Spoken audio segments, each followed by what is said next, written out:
good morning, and welcome to the Find Your Why Foundation Wise Words of the Day with me, Dr. Cheryl Chapman. And with me, Dr. Marion Bevington. We're in one of those moods. Clearly, it's a sunny day and we're a bit giddy. So, the question of today. So every day we've got a wise question that's come from the wise women in the Live, Love, Laugh Lounge or the wise men in the Man Cave, both part of the Find Your Why Foundation. And the question of today is, why do I fear being rejected?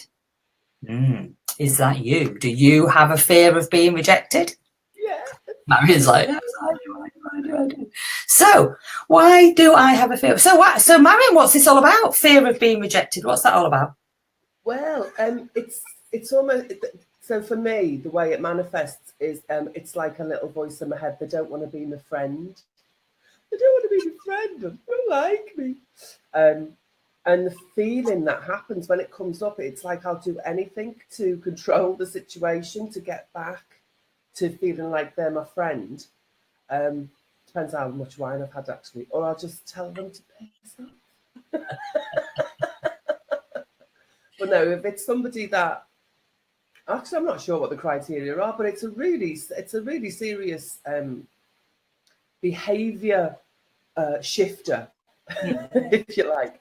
Because when it does come up, it does take over me for a moment. I'm much more aware of it now. So when it comes up, I know I've got better ways of dealing with it and better things that I can do when I'm in that place.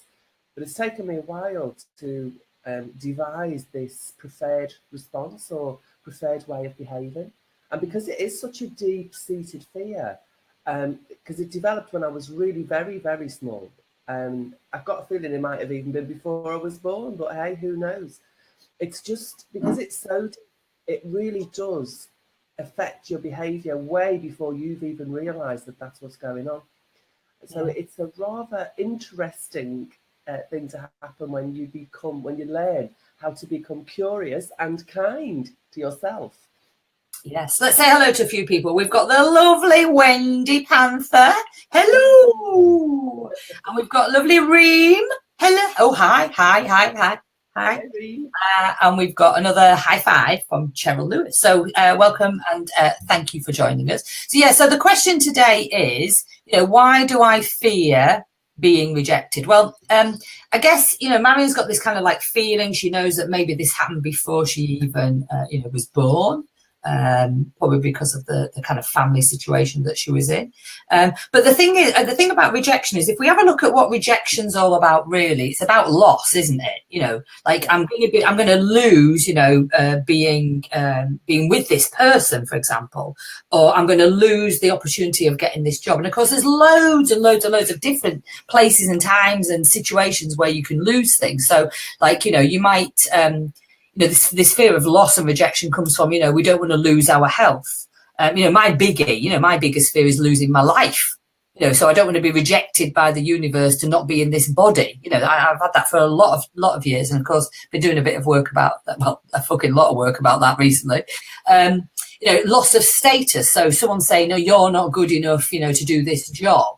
You're not good enough to be my wife, my husband. There's all this kind of status stuff as well. Maybe there's this loss of face. I get a lot of that in terms of the clients that I help with their Bell's palsy, where their face drop, and there's a lot of face that they've lost. We don't want to lose our looks, because that might be something that means that people reject us because we're not pretty, old, young enough, etc. We're fear of losing our mind. So being rejected because we're not as clever. And of course, but the big one really is the rejection, as in the losing the approval of other people, isn't it? Yes. Being judged in some kind of way, being rejected by other people. And of course, this goes back to, tribe time, doesn't it? Because if you were rejected from the tribe, that meant that you left the safety of, okay, corral coming into my mind there, of the corral, if you like, of the tribe, environment, and you got rejected and sent outside that tribe. Well, you're probably going to die pretty quickly, because you've not got the support of the community, you've not got the safety of the community, you've not got the social aspects of the community. Can't think of any more S's. So it is like you said, Maz, it's this real deep-seated kind of like fear of I suppose death ultimately. You feel like you're dying if any of those reasons are why people want to reject you, don't they? So I don't know if Wendy or Reem or Cheryl, you've got any fear around rejection. Let us know, or anybody who's listening to the recording later. So what can we do about this, Maz? What can you do about the fear of rejection? Well, the things that you can do about it are to become aware. So awareness is the biggest indicator here, because unless you become aware of it, there ain't nothing else you can do. So once you start to become aware of it, and you can work, like I work through it with some of my teachers, and when I'm working with other therapists, working through to how do you recognize this? Because when it's a big problem for you, when it is for me, when it's a really big problem for you, then it seems to pervade everything or infect everything. And so becoming aware of when you've dropped into that place, you need to learn firstly what that place feels like. So back to the feeling states again. So tuning into your feelings and recognizing what it feels like. And you can do that by remembering a time when you were feeling rejected and tuning into what that felt like. Notice the body. Then again, go to another memory where you feel rejected. So look at the memories where you've got this common theme. And notice when you tune into that memory, you'll get the same feeling in your body. You'll get the same sensations in your body. And those sensations will lead to thoughts and ideas in your mind. And all that cocktail will come up with loads of emotions. But the basic stuff to do is to learn how to notice when it's happening. So you have to get to discover it. So that's where the curious and kind comes in. Because if you're curious, you'll start to see things. But if you're not kind, you will reject things. And so when you reject things, you're not paying attention to them really. You're trying to find them so that you can push them away. But you need to be curious and to go inside the feeling and really explore it with kindness. And you can be kind because that fear it's something that's been trying to keep you safe. So as you were saying, Cheryl, it's good that when you're in a community, like we are mammals, we're social beings. So when this social aspect is ever disrupted or it's threatened, then that's the same as the life being threatened. So it's true, it is like a fear for your life. But so recognizing when it happens, be kind and curious about the feeling so that you can really get to know the feeling, you can get to recognize it. So when it pops up, you'll be able to go, oh, wow, there's some rejection here. And even while you're in the middle of a process, if you can get yourself to that place where you can become so familiar with the feeling and you can recognize it without judging it, just acknowledging that it's here, then that's the first step to transforming it. And then the way to transform it is to understand, what would you rather feel instead? What would you rather be doing, saying, hearing, sensing instead? So knowing that this idea of rejection is just one way of labeling any of the situations that you're feeling. You could hang lots of different labels on them, but I've chosen, because of my habituated response, I've chosen to hang the hat of rejection on it. But there could be lots of other things in there. It could be something that's quite empowering because it teaches me to stand on my own 2 feet.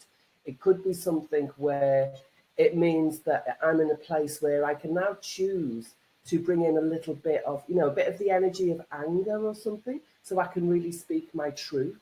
So rather than turn into a victim behind this wall of being rejected, you can actually shift yourself into a more powerful place where you can express something that you feel needs to be expressed.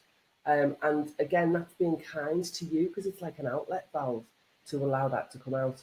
So for me, with rejection, it's like I don't believe that I'll ever stop feeling it, and I don't really want to. I'm programmed to be social, and I like that. But this program can go way out of balance, and so just keeping it in check and keeping it in balance by recognizing, here's some rejection. What would I rather feel instead? Well, in this situation, actually, I'd rather speak my truth. Or in this situation, actually, I'd rather tell the person in front of me that, well, I love you, and my intention was not to. We talked about that the other day, didn't we? So I apologize. I'm sorry that you're in this place, but my truth is, it is a really good tool to stand in your own truth. And in order to feel rejected in the first place, you actually have to be quite socially adept. I think, if you have So if you have a personality disorders or behavioural disorders, or even just habits and behaviours where you don't really notice other people so much, where you're a bit too wrapped up in yourself, you wouldn't even notice the rejection. You wouldn't feel the beginning of an idea of separation or something. So in that way as well, it's quite beautiful, because us folk who fear rejection, it's because we like to connect, and that's a really nice thing, I think. Yeah, it is, we've got a question here from Cheryl, and she's saying, so how can you prevent that rejection from letting you take action? And it just reminded me of that time. I was about to make a phone call one time as we were in the car together. We were just about to sit in this, just sitting in a car park, actually, about to go to an event. And I needed to make a phone call to somebody to ask them something. And I've been absolutely cocksure, telling somebody else exactly what they should do, really being in the moment and saying, yes, of course you need to do this. And then I had to make a very similar phone call to have a conversation. And all of a sudden it just hit me.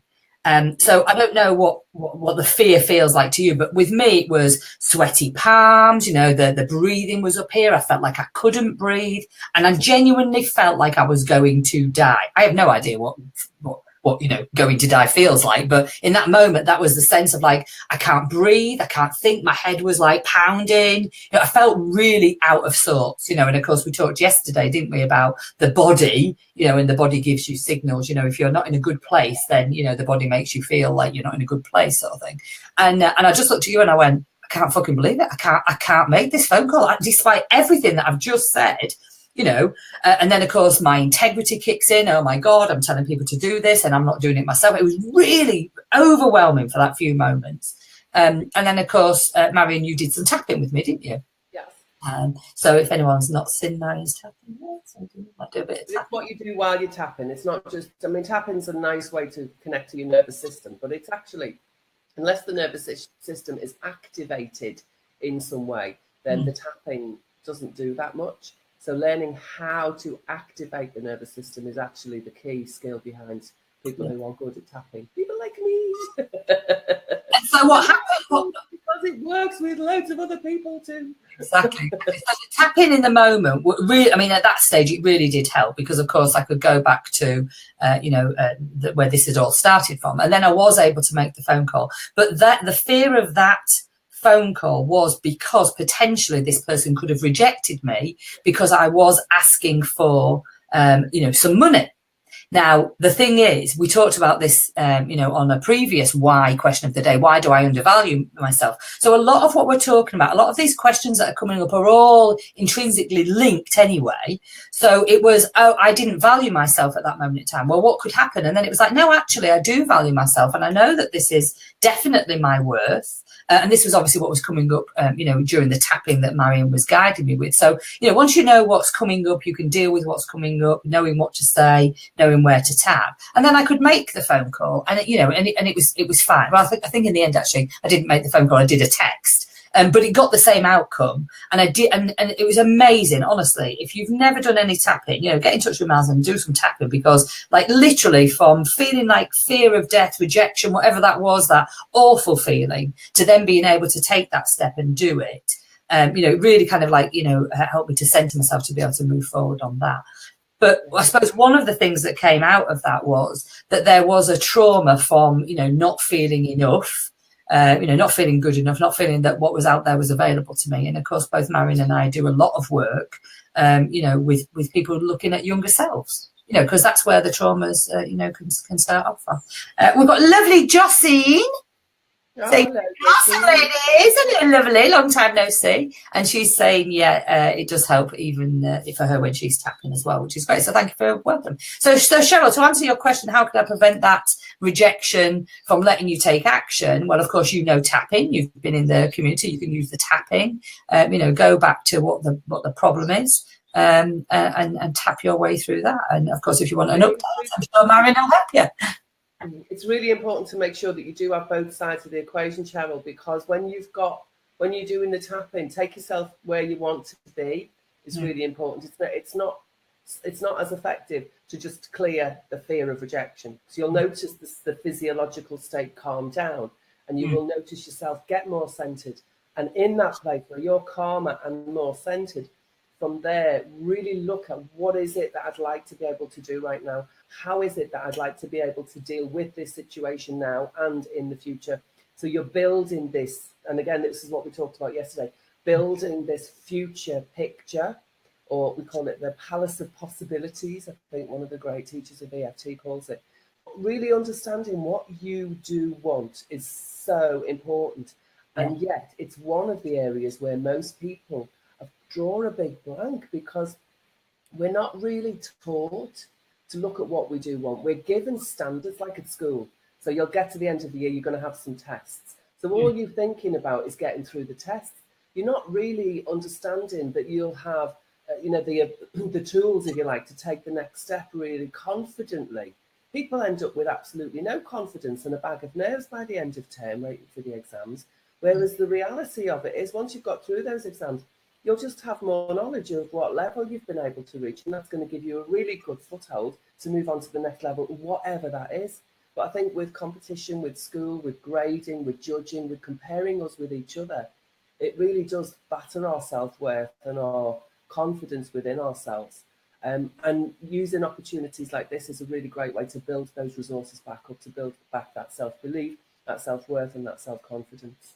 Yeah, I mean, it is. I mean, we know that, we both know that knowledge is power. And so when you can find out what it is that started it, then you're right. That's just the starting point of it. But, find what that is. And then when you make that, because at the time, that's what's familiar to the mind. So it thinks that's the only way to live its life. So once you've found what it is and you've recognized what it is and you understand what it is, then, of course, you've got to make the unfamiliar familiar, because that's the changing of the behavior, which is exactly what you say in terms of, what's the feeling that you want? What is it that you want? So you've got to know what it is.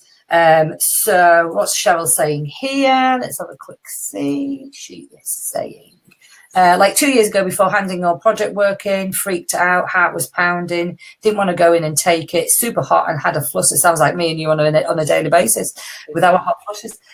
One of the worst feelings that she remembers, and that's before she discovered us. Yeah, exactly. Honestly, Cheryl, I know exactly that in that moment. See, these things are great. When you're on this journey and, you can learn lots of things, you can share lots of things, you can be taught, you can do the teaching.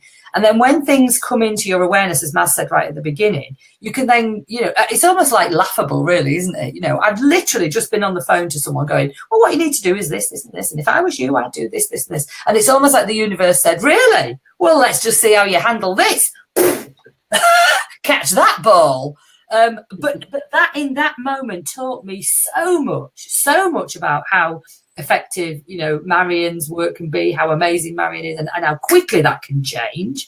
That, of course, that then gave me even more thirst to go out and learn more stuff, so we could share it with with the ladies in the Live Love Laugh Lounge. We could share it with the men in the man cave. We could share it with you guys, on the other end of wherever you are right now in the world. Do you know what I mean? But the experiencing it with that, as Marion said before, almost like curiosity as well as amazement and scaredness, if there's such a word as scaredness. That's what's really funny, because you're kind of like, oh my God, it's almost like the universe is going, okay, well, let's take the piss out of you now. You think you know what you're doing, so let's just test. Let's just test you like that exam. Let's see that if you did learn anything from it. Yeah. And the thing is, what's the worst thing that can happen in an exam? You could fail. Fail. And what does that say? Not much. You know what I mean? That's the whole thing about, isn't it? Watching a monkey and an elephant climb a tree, and the winner is the one that gets to the top. It's not very fair on the elephant, really, is it? But then, likewise, if the monkey tried to drink, water from a lake, it probably struggled. But exactly. So it's about, but because we get compared, then it doesn't help us to really connect to who we are. And then because we're not connected to who we are, we want to be someone else, and so we're bound to be disappointed because we ain't nobody else. We're just us. Yeah, I'm just laughing at Wendy. You need to connect with your why would really help, and knowing that outcome you want. Now, where would I go for that? I don't know anybody who would help you find your why. I wonder who helped you find your why, Wendy. Yeah, you're right, because the good news is, and this is something I've been doing this week, maybe we'll talk about this in another wise question, maybe for Monday or Tuesday, is why is it important to have your why? In fact, I think that's what we'll do. Why is it important to have your why? So I'll not ruin it now, as in terms of what that's called incompletion, ladies and gents. I'm back on Monday. Yeah, and of course, you know, finding your why, Wendy's right, it's not taught in school. There's loads of things that are not taught in school that would be just amazing. So, you know, both Marion and I are directors of the Association of Transformational Leaders for Europe. And, you know, this is something that we're very keen on, you know, trying to spread the word, if you like, without trying to sound biblical. But, you know, it's about sharing the message, because, you know, when you've learned something and you experience it, then you want to teach it, and then you relearn and you retest it, and, you know, it's something that you want. One thing that I was thinking about when we were looking at this was, of course, it's how you want to feel, like Maz says. Where did it begin? You know, so of course you might have to go back to, you know, when you were a small child or whatever. But the other thing is that it's the rejection feels like it's personal. And sometimes, you know, I suppose it could be, but, you know, because you've said something and people don't like what you've said, so you know, maybe they reject you. But ultimately, it's not personal, is it? That's about what you've done, not the person that you are. Exactly, not your behaviour. It's a bit. This is a bit, can get a bit cloudy, this, can't it? Because the personality is actually like, is a persona. It is an act. Because in order for us to communicate and connect with each other, we have to present this part of ourselves. You can't present every bit of yourself ever, because we are such complex beings. So we do have to choose the stream of consciousness that we're going to share with somebody when we're talking to them. And that can seem like it's only a very narrow aspect of your personality. So if somebody does slag you off, then they're actually only slagging off a little bit of how you're choosing to put yourself out there anyway. It's not ever you behind the scenes, the whole of you, that anybody could ever reject, because they don't know all of you. None of us do. So it's impossible for us to be rejected as beings. Yeah, exactly. I mean, there's been loads of times. You know, I remember when I first started, you know, doing what I'm doing now. I'd made a big decision to get out of corporate. You know, I took a huge leap of faith. You know, Andy Harrington gave me an opportunity, and on the very first day that I went to do my coaching, somebody had written an email in and had basically, you know, said some really, you know. Well, they'd said some things about me. They weren't very nice things. And I was just like, oh my gosh, what have I done? You know, am I going to be rejected now? You know, am I going to lose this job? You know, it all comes from this place of loss again. And I was absolutely devastated. And then when I thought about it, I thought, well, actually, I learned a lesson from that, because I had said something in front of this person, not to this person, but to somebody else who actually knew me quite well and was okay with that. You know, but what I'd said didn't resonate with this particular lady. And it was just like, oh my God. Very well with people who don't swear, do we, Cheryl? We don't get along with them very well at all. Well, this is why we swear in any of these videos or any of these conversations, because, you know, I remember somebody else saying to me, oh, you mentioned the word God, people won't come and follow you. And I was like, I just said, oh my God, you know, and then I thought, oh my God, what would I do? Oh yeah, but you know, if you mention the word God, you're gonna, you know, offend people. And I'm like, well, for fuck's sake, if that's going to offend somebody, I'm not the right person for them. You know, they'll find the right person for them. I can't be. And again, don't take it personally that people think that swearing is bad, or that saying the word. They might label it as you. They might blame you, but actually, it's their stuff, and they're just choosing to try and stick it on somebody. So you don't have to take it. And the biggest thing is, you know, for me, is that it's best to just be yourself, because you know what? There are people out there who will make so many assumptions about you. Oh, I heard this. I think you're this. You know, I thought you were doing this. I thought you were associated with this person. I thought you were making a load of money with this person. I thought that this was who you really were. And actually, there's no point trying to be anybody other than you, because, and we've said this before, some people will like you and some people won't, but they're not rejecting you as a person. Absolutely, what they're doing is it's something that they have that doesn't resonate with you, or something you do that doesn't resonate with them. It's not blame. It's not rejection of you as whoever you are as an individual. It's of a situation or something that's triggered them. Do you know what I mean? Isn't it, Maz? Yeah, and it's their choice as well. It's their choice and their judgment. And you don't want anyone telling you how to choose or judge. So why would you tell anybody else how to choose or judge? So if they choose to judge you in a way that means that they don't like you, that's just their choice. And so if you, again, this is another really empowering thought or a resource, is to recognize that all they're doing is having free will and choice. And if you want to have your free will and choice, then you can't really go around telling other people that they can't have it. You know, you've got to, it's got to be for everybody, hasn't it? Yeah, yeah, yeah. So yeah, everyone can have free will and choice, apart from you, because you don't agree with me. Yeah. Who have we got on here? So Cheryl Lewis is saying, yes, knowing that there's an alternative is pretty good. Oh, we got lovely Sabrina. Hello, Sabrina. Lovely so to see you. True. Yeah, love to see you. And Sabrina's doing amazing things. I keep seeing you on the Facebooking and on YouTube channels and everything all over the place. So well done with your famous 5.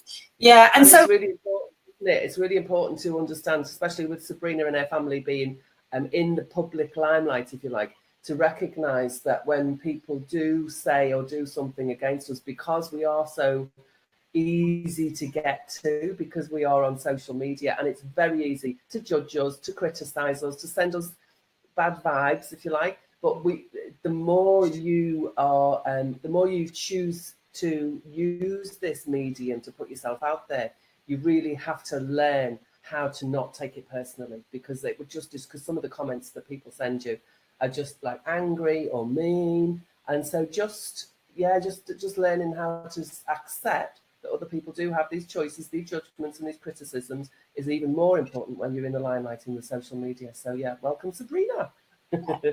Jocelyn's saying, be authentic. There's always someone who will resonate with you. Exactly. And half the time it's difficult, getting up every day doing what you do. But if you've got to then put on this kind of extra bit of pretending to be somebody else, or for me, quite frankly, I haven't got the energy, the time, or the memory capacity to remember what I might have said if I'm not just being me. Because half the time I can't remember what I said anyway. Hello, ladies. Thank you for being a huge part of our journey. And likewise, namaste to you. Yeah, and it's so true, isn't it? So true. Good stuff. So we were talking about being rejected. And of course, we've looked at the fact that, this rejection can come in the guise of loss, loss of face, loss of friendship, loss of a job, loss of position, whatever that might be, loss of youth, loss of your life, that's all, potential rejections. But of course, what we're talking about here is the loss of the approval of somebody else. I've got a saying, I love it. It's Dr. Seuss's, those that mind don't matter and those that matter don't mind. Mm-hmm. So it's a very powerful one to use. We talked about using tapping, as one of the techniques to be able to get you out of a state of panic, that fear of, I'm going to be rejected from the tribe and I'm going to die, which is a really useful tool that Marion's brilliant at. We've talked about using things like tapping, EFT, RTT therapy to go back to the younger self to find out what the root cause of this rejection is. Yesterday we talked about a guy whose, father wouldn't even give him the crumbs off his plate. He'd give it to the dog first. So, of course, he doesn't feel enough. So that means that, he's used to being rejected. He doesn't think that what's out there is available to him. And, of course, his mind's trying to keep him safe by saying, well, you want to be careful because otherwise you're going to be rejected. And, of course, be careful was one of my little sayings that I used to say to myself over and over again, from when I was little. So it's just recognizing these things. 70% of the world have a gut instinct. I don't know whether or not the gut instinct would be able to be used in this situation when you're going into, fight or flight mode. But that's possible. But I think the biggest thing for me is that they're not rejecting you. Not rejecting you as whoever you are. There could be lots of reasons why people don't agree, disagree, have a change of mind. It isn't anything personal, really, is it, Maz? No, not at all. No, it's a judgment from the other or criticism from the other. Yeah. So I'm going to let Maz. Have you got anything else that you want to add before we leave these lovely ladies and gents? If you're watching on recording, please make some comments. Please send us some hearts, some love. If you have any questions that you want to be answered, a why question that begins with why. Monday we're going to do why is your why important. Then please send them, either PM them or pop them in the chat box down below here. Not down below there because that looks rude, but down below here. And I want to end on a song. No idea. Ultimately, it isn't going to kill you. Oh, hang on a minute. Let's see. Sabrina's got a question here. I also feel at times that when we feel the pain of rejection, it's also because we actually had that negative self-talk in our own minds. Yeah, at the end of the day, if you're all that and you're happy with you and everything that's going on around you is absolutely great, then it's a bit of a Teflon thing, isn't it? Whereas, if you're fearing that other people, if you think that you have to have somebody else give you an accolade or big you up for you to feel great, you're on a downward slope, basically, aren't you, Maz? Well, yeah, it's about, this is the self-esteem, self-love, self-worth that I was talking about before, because you can only be rejected because you're prepared to reject yourself, and you're prepared to reject yourself, as Sabrina's right, because of the tracks and the voices and the ideas in your mind, and they all come out of a feeling. And to me, I think the core of all of this is separation. It's like when we feel separated, the more separated we feel, the more fear we feel, the more connected we feel, the more love we feel. So if you think like love and fear, or love and hate, or love and anger as the opposite sides of the coin, that connection or that separation is what actually triggers. So connection triggers love, and separation triggers fear. And they're really kind of key, very, very core principles from my yogic studies.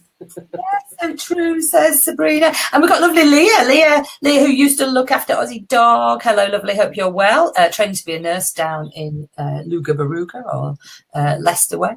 I love the quote. Every time I thought I was being rejected from something good, I was actually being redirected to something better. Very nice. Thank you, Leah. I might even use that in the Live, Love, Laugh Lounge and the Man Cave later today. Yeah, so I hope you're well and trusting that. So this was all distractions from me trying to sing. Notice how when I said I was going to sing, that's when all the questions came.